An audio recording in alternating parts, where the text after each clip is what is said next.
Yes, guys, how are we doing? Welcome back to the Talking Sense podcast, episode 5. We're on 5, mate. Number 5. Number 4 was effing stressful. It was. Hopefully this one's not going to be as bad. But today, guys, we're moving on. We've got a new topic. And you know when you dip into a pack of biscuits and you only have, you think to yourself you're only going to have 1 or 2.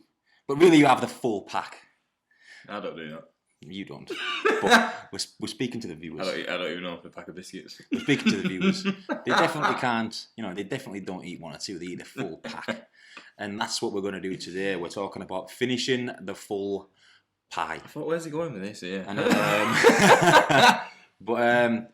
so the basics of today is, we want to be teaching you and educating you on how to get the most out of your progress.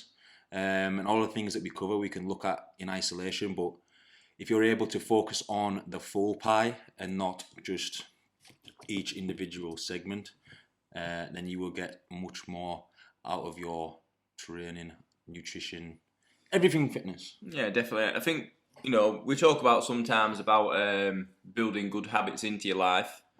And obviously, building good habits into your life make up slices of the pie, but we want to talk more about when you are wanting to get somewhere, you need to consider each bit of that pie, and it all needs to be nailed, really. I think a lot of people, without really knowing it, tend to focus on maybe 1 or 2 and think that it's enough. For example, some people might train really, really hard, but then neglect the nutrition, neglect every other aspect. Some people, might be really good with the nutrition, but are clueless with their training, and don't train hard. So, what we're trying to get across today is that if you can master, perfecting every piece of the pie, and, we're going to give you a bit of advice on how to do so, then if you can do that, your journey will be a lot more productive, and you'll be able to get to your goals that bit quicker. And that's the key word, goals, because it's not about, we're talking about today, every segment of that pie being nailed, but in accordance to your goals. So, for example, if you train really, really hard and your diet's poor, but you've got no specific goal and that's just what you want to do, then that's fine. But we're talking here today about if you have a specific goal in mind that requires you to hit and perform in each piece of this pie, then it's goal orientated what we're talking about. For sure, you can, anyone watching this or listening to this, whatever it might be, this does apply to you. People will have different goals, people will have different training philosophies, people will have different, nutrition goals or whatever. And you can take the information from this podcast and apply it to yourself. So it's generally, quite a broad scope that we're about to talk about. But the first point that we're going to cover is training, and perfecting that. So with anything, whatever your goal might be, you need to be making sure that you are training specifically for that goal, and making sure that your programming and whatever you're deciding to do is actively benefiting the goal that you're trying to achieve. I think a lot of people fall into the trap of, especially these days and especially over lockdown, just kind of doing what everybody else is doing. I think a lot of people, wing it to some degree. I used to do it when I was younger. I used to go into the gym and, just train chest 3 times a week, and I didn't really have a plan. I just, thought, that machine's free, I'll train this. And then no one's on that machine, I'll train that. And I think a lot of people do that. And, you can get decent results out of it, because doing something's better than doing nothing. But if, we're talking about getting the most out of things, then that's what we're trying to get across. I think in these situations with lockdown and stuff like that, a lot of people have been doing home workouts. And that kind of really applies to what I was saying of, doing something is doing better than nothing. But, if your goal is fat loss, then, you need to be making sure that you're training in a way that's allowing you to maintain muscle mass. while being in a calorie deficit, stuff like that. If you're training for strength, then you need to be training your lower rep ranges, aiming to progress that. It can be looked at in so many ways, but making sure your programming is specific to the goal that you're trying to achieve. Definitely, just an easy example. If you take an Olympic athlete, a swimmer, they need to be strong in certain areas. They need to have they need to have their pool fitness. They need to train specific to their sport, so sport specific training. So their program will be all around becoming a better swimmer. That's their goal. That's what they want to do. They want to get faster in the water. They want to perfect the stroke. They want to do whatever necessary to improve as a swimmer. So their training program will be completely focused around that. And when you identify your goal, whatever that is, your program and what you go and do exercise wise needs to be focused around that goal. I think with that, we can there's no way around it, to be fair. Going back to the point of people just winging it, one thing that you definitely should be aiming to do, no matter what your goal is, would be to be progressing your training at whatever the cost. If it is muscle maintenance or muscle growth, then you should be aiming to become stronger. You should be aiming to better your form on a weekly basis. You should be aiming to progress your set numbers, your rep ranges, the added weight on the bar. If it's running, then you should be aiming to improve your speed or improve your average pace. I was having a conversation with a client, or a potential client, who was doing a bit of a general training plan at the minute. Wants to get stronger on bench press and deadlifts and stuff, but she was also incorporating training, running into a program. And we had a brief conversation about what she'd been doing, and she said, I've been doing two runs a week, one split into intervals and one split into like a 5k run. And I said to her, like, well, so how's the running been going? Have you been progressing much? And she was like, not really. And I was like, well, how have you been progressing your running? And she was like, well, I haven't really. I've just been doing 2 half-an-hour sessions a week. And I was like, well, there's your answer then. Yeah, there's no form of progression from there. Using running as an example, week on week, one session might be a 5k, but you should be aiming to better your time or aiming to improve your average pace throughout that 5k. That second session, it might be intervals, but as the weeks go by, you should be either looking to improve the distance of the intervals, or maybe the cadence, or whatever it might be. 1 week you might want to do flat sprints with a decent rest time. The next week you might want to reduce that rest time or increase the distance. There's quite a few variables you can pull out of whatever it is. So whether it's like running or weightlifting or whatever it is, there's quite a few different variables you can pull out to improve upon. And just to make another point on this, it is easy to train week to week and do the same things, and stay in one place and not really progress, because I've done it before where, for example, I could go on a leg press week 1 and do 5 sets on a certain weight of 10 reps, for example, and I find it really tough and challenging. And when I go back in the second week, I do the same thing and I found it tough and challenging. So I'm finding it hard and I am pushing myself, but am I actually going into that workout? What I actually found that I was doing was, I was, come week 2, week 3, yes, I was finding it hard, but I also went into it knowing that I could do it. Yep. So even though I found it tough, I knew I could do it, I just knew it was going to be hard. Now for me to progress, I needed to put myself into a position where I felt a little bit more uncomfortable, and I was a bit more unsure, am I going to be able to do this? I'm really going to have to push myself in order to do this. And that way, week to week, whether I push it up another 5 kilogram or I add some reps onto it, whatever I do, I need to find them little progressions.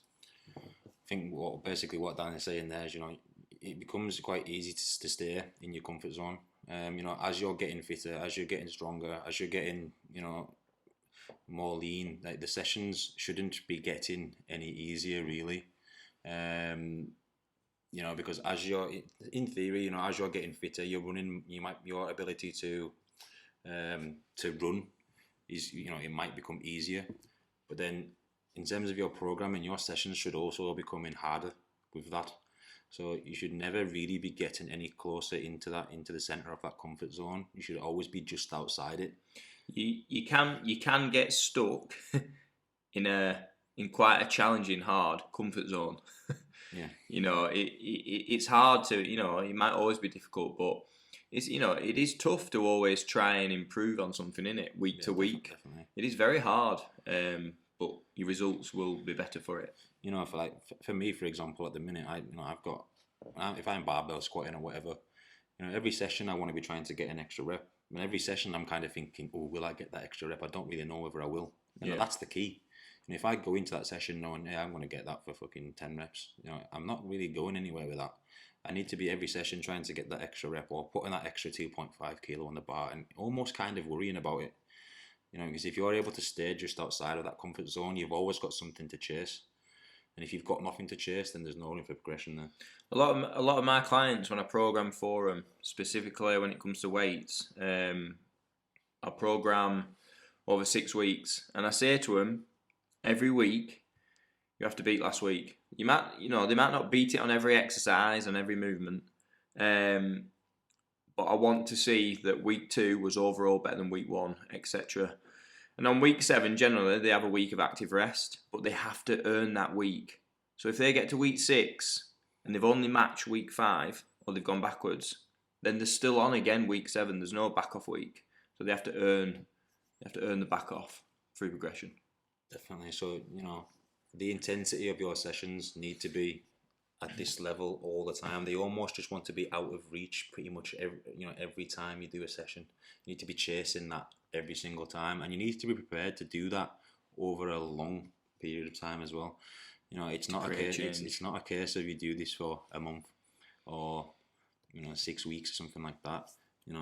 You've got to be prepared to do it for a lot longer than you originally anticipated.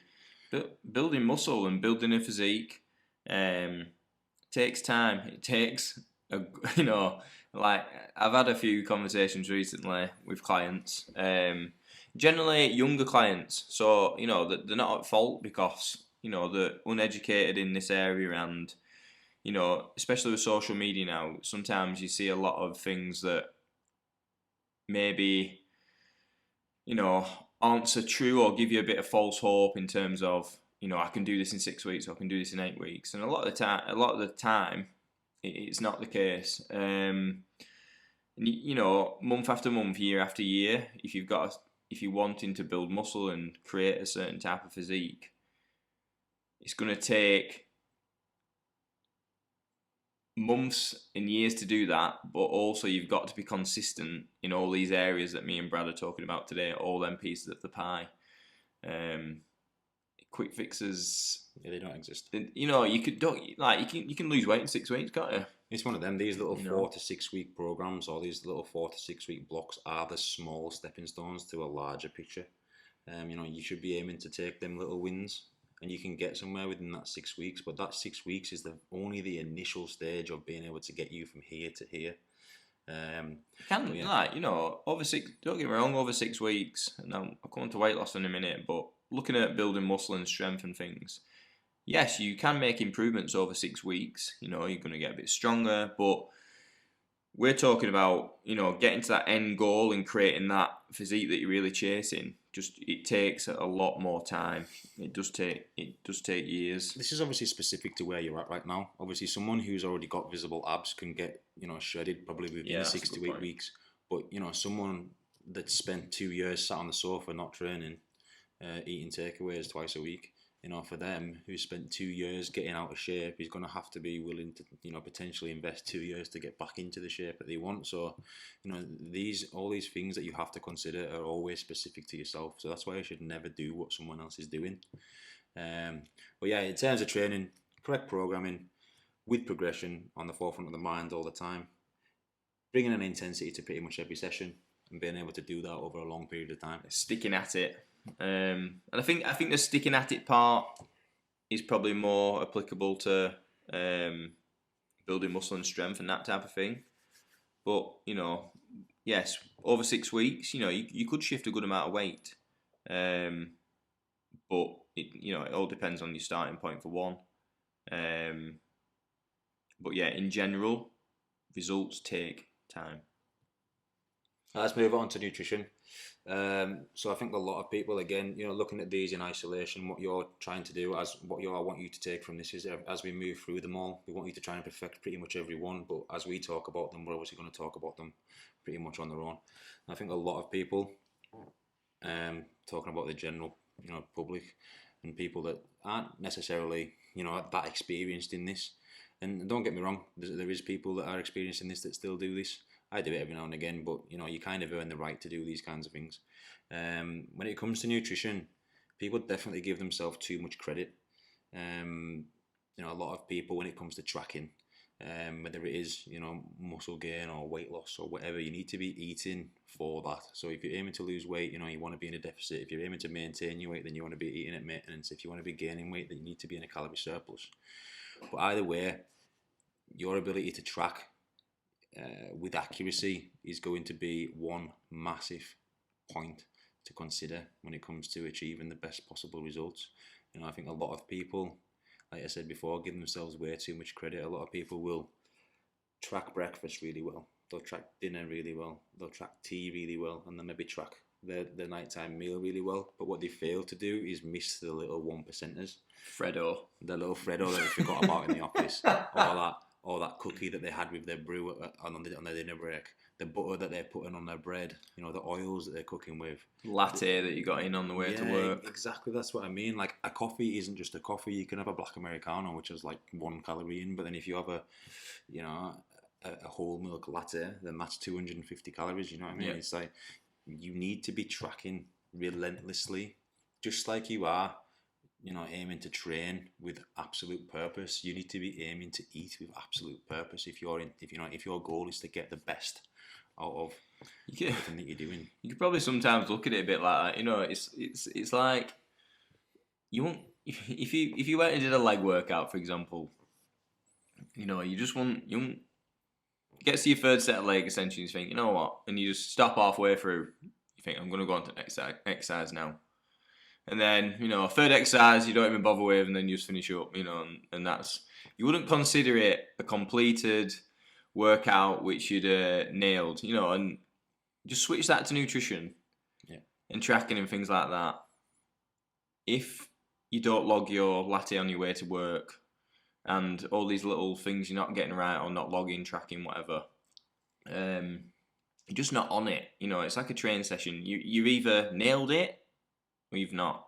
It's the exact same with nutrition. You're either on point with it, or you're not. You know, 5% either way.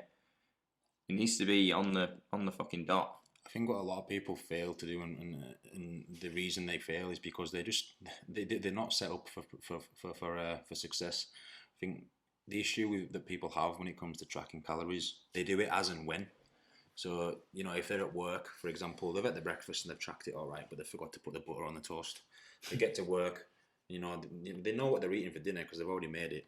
But, you know, let's say they have a coffee at like 10 o'clock because, you know, they're getting tired or whatever, and they put a sugar in that. You know, they're busy at work, so they've not got time to log that on their phone. And what happens is it comes to like 7, 8 o'clock at night and they're thinking, what have I eaten? And they probably forgot about it. So I don't necessarily think that people are doing it on purpose, but they're not really setting themselves up and giving themselves the opportunity, you know, to be successful, because they've not pre-planned in advance what they should be eating. And I think that's something that a lot of people can definitely benefit from. I'm big on it with my clients. So when it comes to using an if it fits your macros approach and tracking your calories and tracking your macros and stuff like that, you're never going to get things bang on if you're doing it as and when as you go by. You know, if you're putting your breakfast in and then getting to dinner time and putting your dinner in and then putting your snack in, and then, you know, it's easy for you to then go, oh shit, I've already eaten 1,500 calories in 3 meals and I've got 6 hours till I go to sleep. And then you sat there going, oh, my tummy's killing because I'm hungry. And then that's when you jump in the biscuit cupboard and start eating 20 digestives and you're over your calories by 1,000. I think unless you're in a position where you know you can track all your meals, I'm talking to someone that's not prepared here. So you know, for example, say you do work at home all the time, you are probably in a position where you can track each meal as it comes to it. But majority of people, you're probably even gonna have to you're gonna have to like pre-plan what you're eating and get it logged and all. So like as I put like on my Fitness Pal, for example, you probably already log your day in and know what you're gonna eat. Obviously, you might be quite prepped anyway in your food prep and things, but you probably want to log your daily intake in before you even start it, and then you know where you're at. Because like Brad said, if you're not in a position where you can be tracking in the moment, and you do that where you have breakfast, and then you're going to forget, basically. When it comes to logging it all, you are going to forget things, definitely. I'm going to expand on this because this is what I hear a lot. Yeah, what we're talking about, is the solution to the most common issue that I hear. So a lot of people, and it's down to pure laziness, say that they don't have time to track. If you're doing what me and Dan are saying by doing it in advance, you don't need time. It's like I said, if you're at work drinking your brew, you might not have time to put that in. Then that's when you forget about it. But if you can set aside half an hour to work out what you're going to eat on a Sunday night from Monday to Friday, you've done it already. Not having enough time is an excuse. There's 24 hours in everybody's day, and I get that some people are busier than others. Some people have kids, some people have responsibilities, dropping people off, working 11-hour days sometimes. But at the end of the day, there's 24 hours of them in every single day.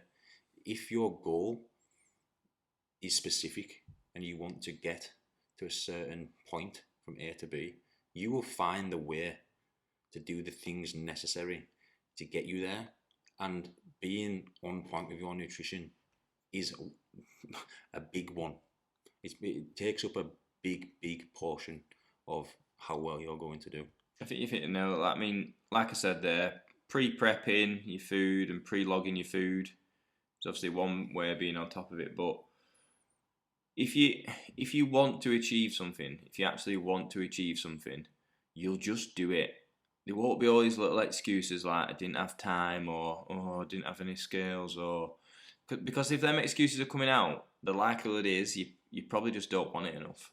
When you want something, you'll do it. And I've been in that position before where I know when I'm being lazy. Be honest with yourselves. You know when you're being lazy with your tracking. You know when you think, oh, it'd be right. You know, if you want to get somewhere and you really want to get somewhere, you'll be doing it. Honesty is definitely a key thing. You know, whether it's with yourself or with a coach, honesty is going to be the foundation in which your progress is made. If you're not being it, if you're kidding yourself, you know, like I said, giving yourself too much credit from the get-go, you ain't going to get anywhere. So honesty is definitely a massive key, I think. You know, and when it comes to this again, time, doing this for long enough, tracking your food consistently on a daily, weekly, monthly, yearly basis, you've got to be able to prepare to do the hard things for a long period of time, because anybody can do one hard session. They can really push themselves to, you know, for 60 minutes.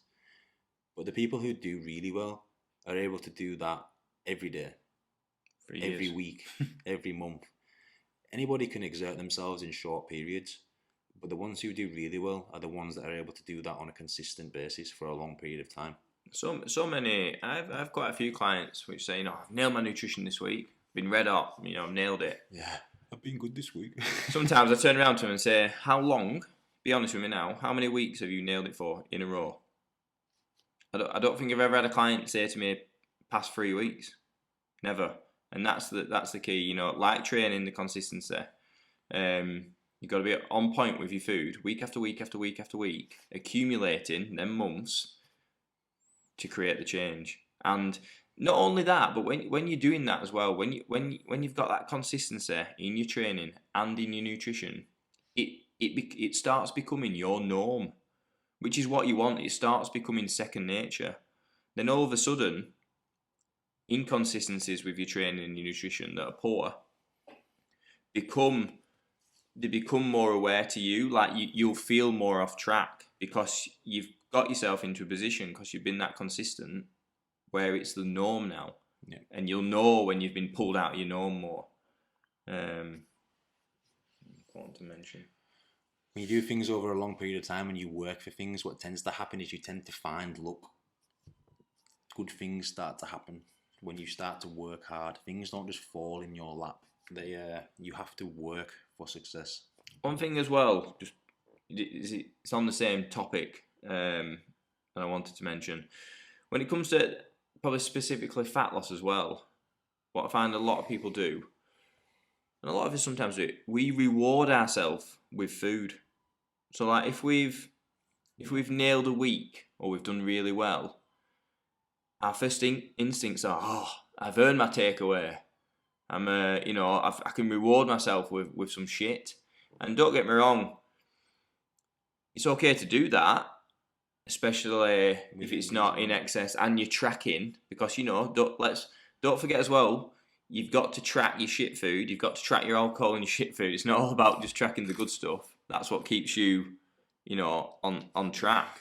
But a big point I sometimes want to say, find other ways to reward yourself instead of always thinking food. If you've lost some weight or dropped a dress size, reward yourself by buying a new dress, buy some new clothes. Don't always go down the reward should be your progress. The progress itself is the reward.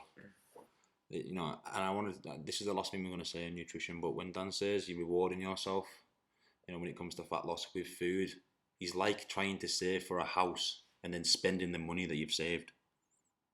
If you're trying to save £10,000 for a house and on a weekly basis you save 50 quid on a Monday, 50 quid on a Tuesday, and you've saved 250 quid by the weekend, you then don't reward yourself by going to spend that £250.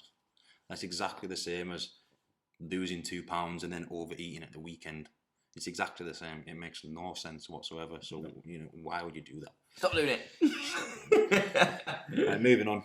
So, the two basic ones, obviously, that people tend to focus on are obviously training and nutrition. Big things there. Now, they're going to make up the majority of your progress, but there's a lot more to it than that. And one thing that I think is of massive importance is your recovery. So, when it comes to training and stuff like that, it's not often people do this, but some people do. Some people work too hard. When it comes to programming your training, you need to be clever with your programming, exercise selection, stuff like that, to be able to allow your muscles to recover. Progress doesn't come from actually training. It comes from recovering from that training. When you train, muscles are broken down, then they create little micro tears, in which new muscle will then replace that gap with new muscle, essentially, in simple terms. If you are repeatedly training on top of, essentially broken down muscles, you're not giving your body the chance to recover from that training session.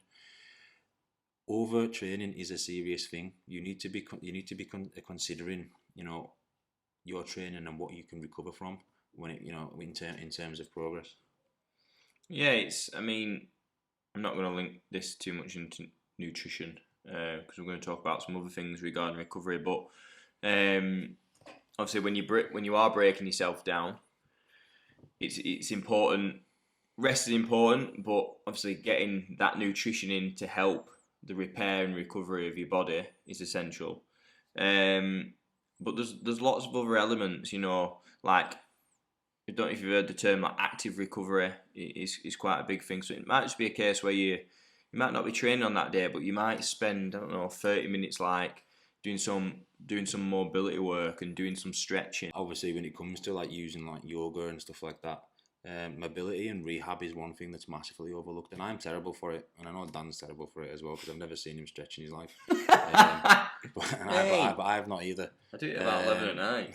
I do it in my bedroom. No, you don't. Mobility and rehab is one massive thing that a lot of people massively overlook. So one thing I'm decent at, to be fair, is warming up pre-session.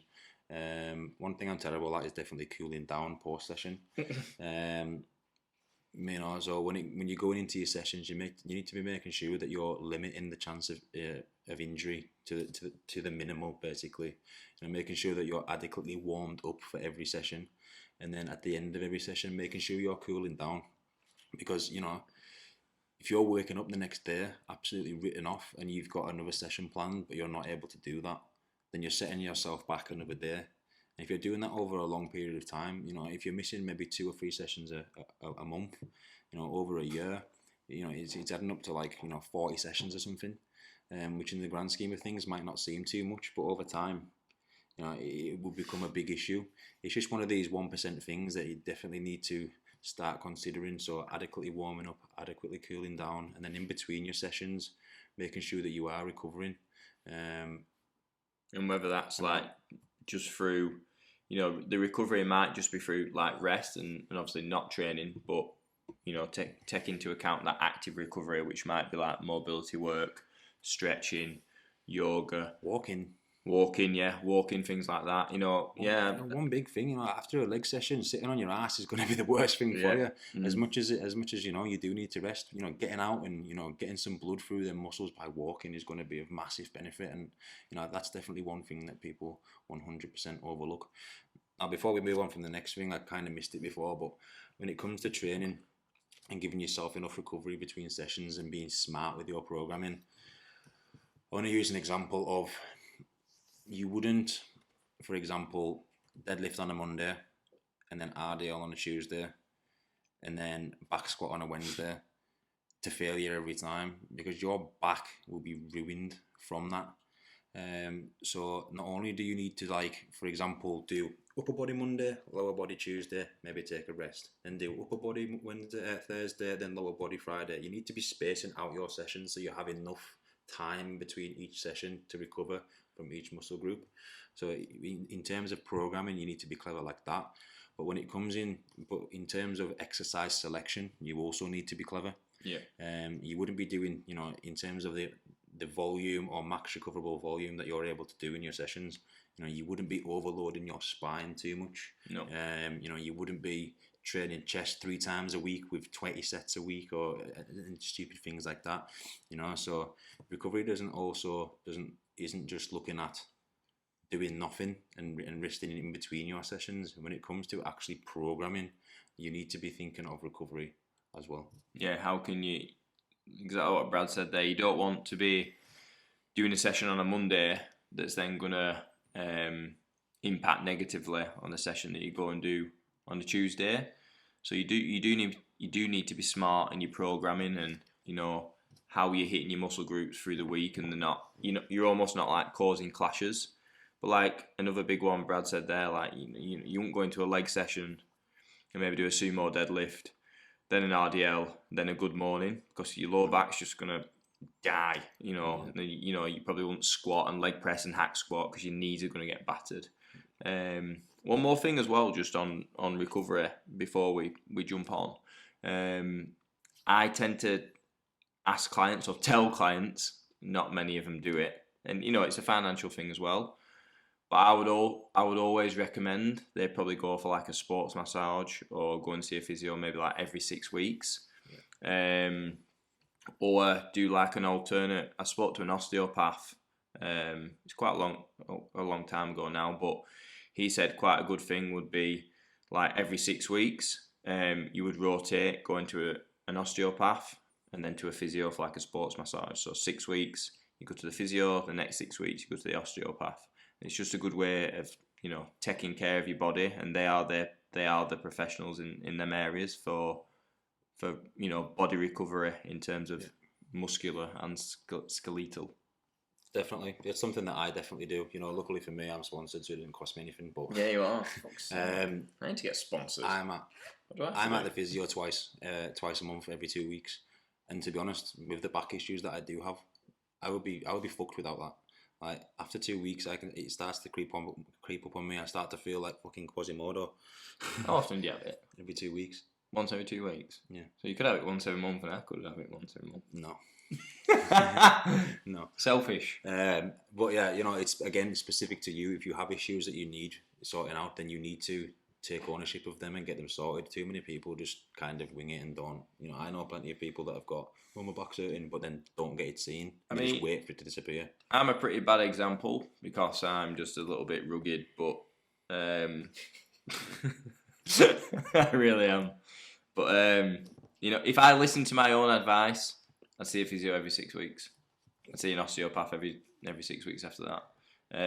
Do what I say, don't do what I do. We are all very guilty sometimes, myself included, of giving the right advice and not doing it ourselves.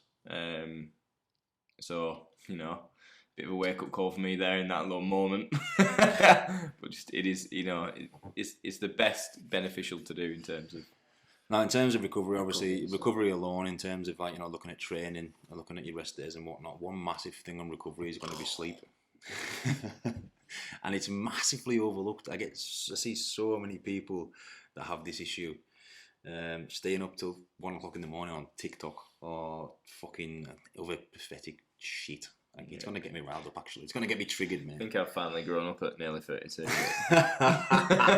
I've come into that stage of my life where I'm starting to appreciate that my phone is absolutely very, very negative for me most of the time, and I'm better off reading a book or something before bed or whatever. 100%. And I think, you know, sleep it's such a big factor, and I think a lot of people disrespect it because they don't really fully understand the benefit of sleep outside of the obvious ones of, you know, being tired and stuff like that, but they don't actually think any further than being tired and how it can possibly affect their performance. You know, if you're fatigued in general, your mood is going to be decreased. Your chances of irritability are going to be increased. You know, which is obviously going to affect your performance. If you're tired, irritable, anxious, because you've not slept, your ability to apply yourself in that session is going to be significantly decreased. If you can't be asked, you aren't going to apply yourself to that session. So again, like we said in the training section, being able to progress on a weekly basis. If you're not going into that session recovered and in a positive mindset because you haven't slept, your ability to progress that session, you've essentially fucked it, and you're setting yourself up for failure from the beginning. You know, not only does it decrease your motivation levels and stuff like that, cognitive function, which Dan studies, by the way, you know, is significantly decreased. You know, things like poor judgment, increased risk taking, stuff like that. You know, as you're tired, you start to just kind of be like, oh, whatever, yeah, I'll just do that. You know, chances of injury and stuff like that are obviously significantly increased as well. You know, if you're going into every session and you're tired and you can't really be asked, there's a chances of you just kind of like, you know, going through the motions and not really thinking about your sessions as much. It's you know, your body does a lot of its repairing whilst you're sleeping. You know, it's almost, just see it as like your little recovery. You know, that 7-8 hours that you're getting, and you get your head down. That's where your body wants to repair itself. I mean, in terms of a training sense, you know, that's where a lot of like muscle repair, and basically when you're sleeping, your body is in that optimal place. Well, needs to be in that optimal place to like recover itself and you know, get itself ready for another day of, you know, thinking and being active and burning calories and working. You know, your body is constantly working. You know, it is working when you sleep, but it's also its time to try and how can I put it? Yeah, essentially recharging yourself. Recharging essentially yourself. plugging Yeah, yourself in, plugging like yourself you plug in. your phone in. You know, one thing that I think that most people probably know is, you know, and it's going to be person dependent, but if you're aiming for 8 hours sleep a night, you're pretty doing all right, aren't you? But you need to kind of think of what you work well off. You know, 7, 8, 9 hours is probably a bare minimum of 7. I think the studies say, you know, you need to be at least 7 hours. Yeah. But one thing that I definitely think that people don't consider, and that I've noticed myself, you know, this is one of the things that these things are great for. I know we slagged them off a couple of weeks ago, but tracking your sleep on these things, you know, is great. And I've noticed how, you know, terrible that I've been. And I've done it before. I sit up working until 1 o'clock in the morning, and then I get up at 7, and I've had 6 hours sleep, and it does start to pick up. You know, it does start to kind of grate on me as the week goes by. But rather than time asleep, one thing that I've noticed due to this is the positive of having or focusing on deep sleep rather than just the time asleep. So you go through different stages of sleep while you are asleep. There's 5 of them, but the main 4 are the most important. So phase 1 is obviously transitioning from being awake to being asleep, and then phase 2 is when your heart rate starts to reduce, your breathing starts to reduce, your eye movement and your brain waves, they start to settle down and stuff like that. Stage 3 is when you start to enter the deep sleep. And this is what a lot of people fail to kind of fail to reach.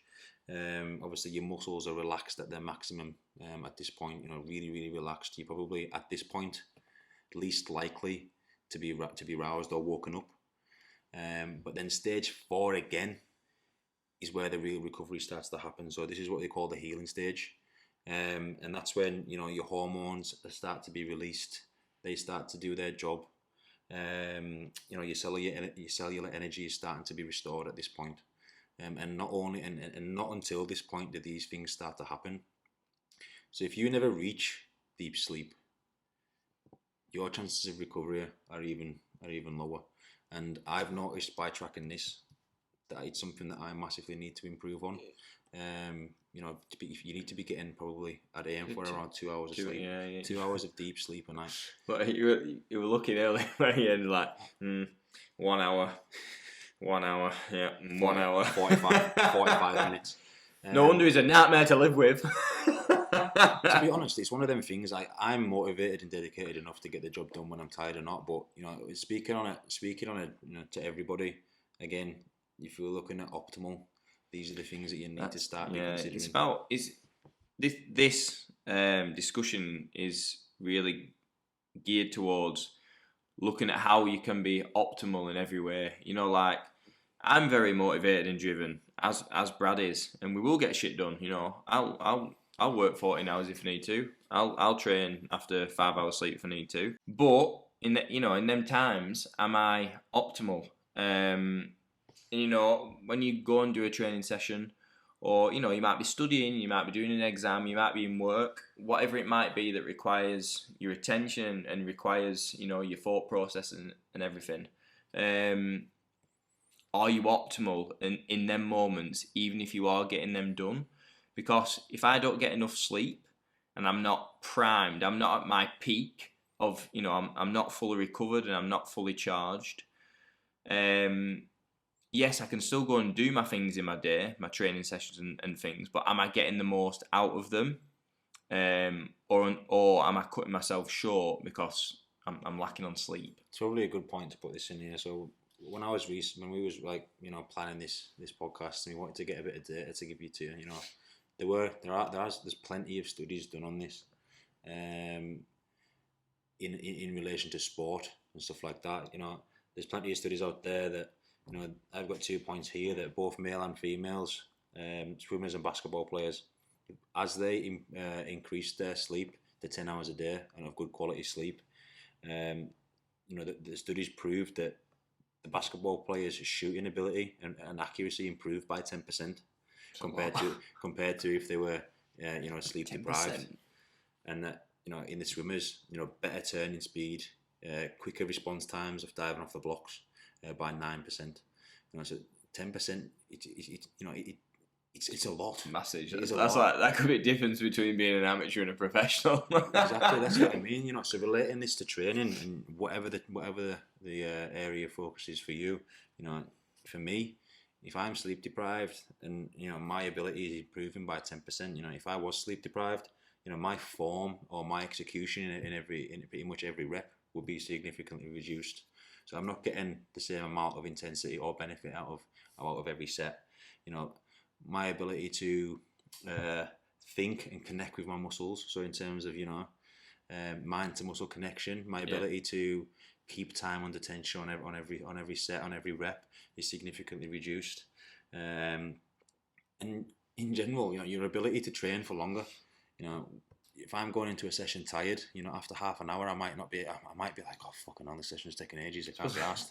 It was like, the amount of people that You know, like before they train, they think, oh, I need a pre-workout.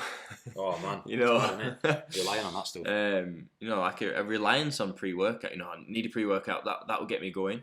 And you know, and these things cost money, but that's another subject. But who knows if your sleep is optimal and everything else is optimal? Would you need a pre-workout? Probably not. Probably not. Probably not. Going back to the 4 stages of sleep, and you know, it's easy for us to say you need to be getting 2 hours of sleep, but you know, for you to really take anything away from it, we need to kind of relate it to you and give you a bit of advice on, you know, how to improve, these things. Getting into good sleep. You know, getting 2 hours of sleep, and I know a lot of people do this. I have clients who do it all the time, and I know Liv does it, and I know most people do it, especially in the day and age that we're at the minute. You know, not allowed to go out, phones are a big thing. You need to be setting up a decent routine, like Dan says, so that you can wind down before you go to bed to give yourself the best opportunity to get, you know, a better sleep, more sleep, and give yourself the best opportunity to get those 2 hours of deep sleep. You know, in stage 1 and 2, as you're progressing or transitioning from awake to being asleep, if your mind is still active, your ability to get to that stage 3 and 4 is significantly reduced, and things like being on your phone till late at night is going to significantly impair that. My phone at the minute, I've got mine automatically set to go into do not disturb mode at a certain time, so that I don't get messages and don't feel the need or feel the want to reply after a certain time. You know, people are definitely guilty of scrolling TikTok, scrolling Instagram, scrolling Facebook, or whatever it might be, and sooner or later they've watched fucking 50 videos and it's 1 o'clock in the morning, and then they have to get up at 6 o'clock. It's not good for you either. And it's not good. You know, so you need to be getting in a habit of winding down early. Set your phone aside, whether it, you know, if you intended to be asleep by 11, set your phone aside at 10. Turn the brightness down on your phone or your telly, or even just put it to the side completely.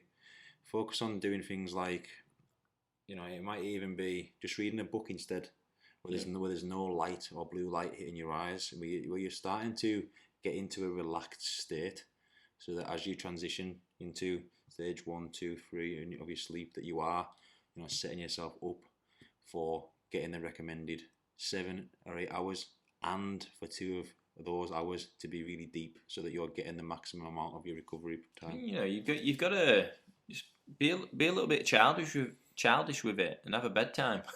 Yeah. Have a set bedtime. You know, my old mentor, Paddy, he went to bed at 10 every night, got up at 5. 7 hours, that's how he went about his days. You know, 33-year-old guy, just that was his routine.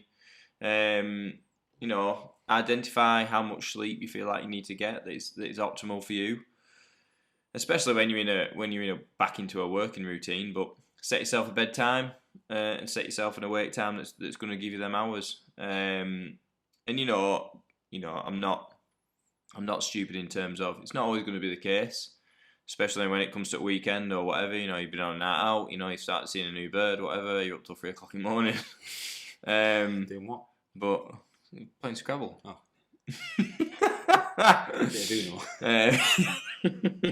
Don't. Twister. Yeah, Twister.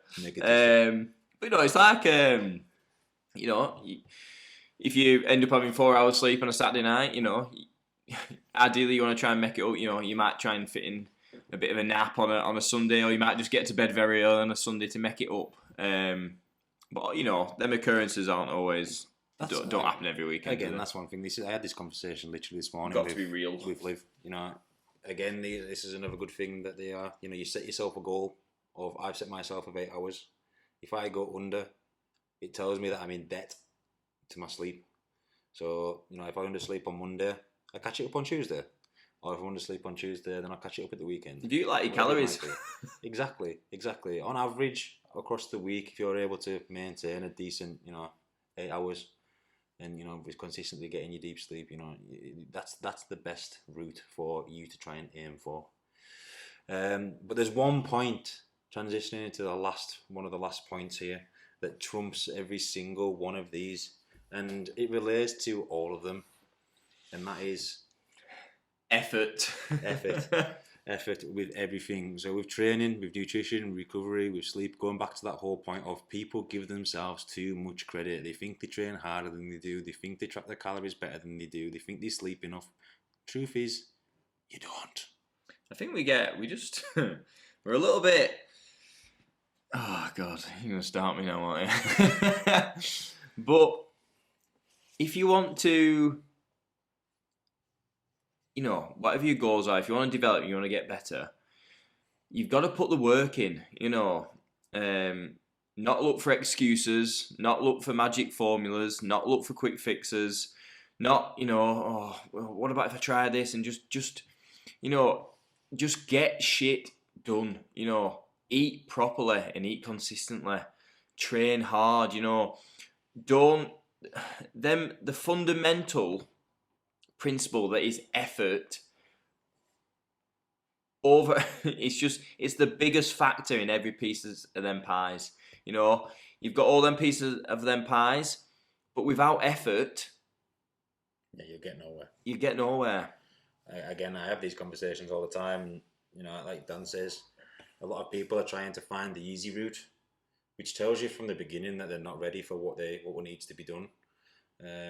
Going back to the training thing, you need to be constantly outside of your comfort zone, and to get real progress, sometimes you've just got to do shit you don't want to do. There isn't an easy way around success. If you want to run a £1 million business, you have to be able to invest the amount of time and effort to get that. That doesn't just happen. If you want to be an Olympic sprinter, you have to put the amount of effort that's required to be an Olympic sprinter. If you want to lose £6 for a holiday, big goals, small goals, whatever it might be, you need to attack that goal with the exact same intensity, no matter what level that goal is.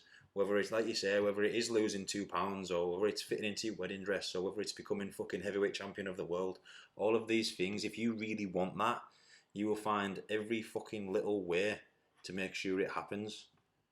Effort will trump absolutely everything. So, there's a lot to be said. Don't be soft.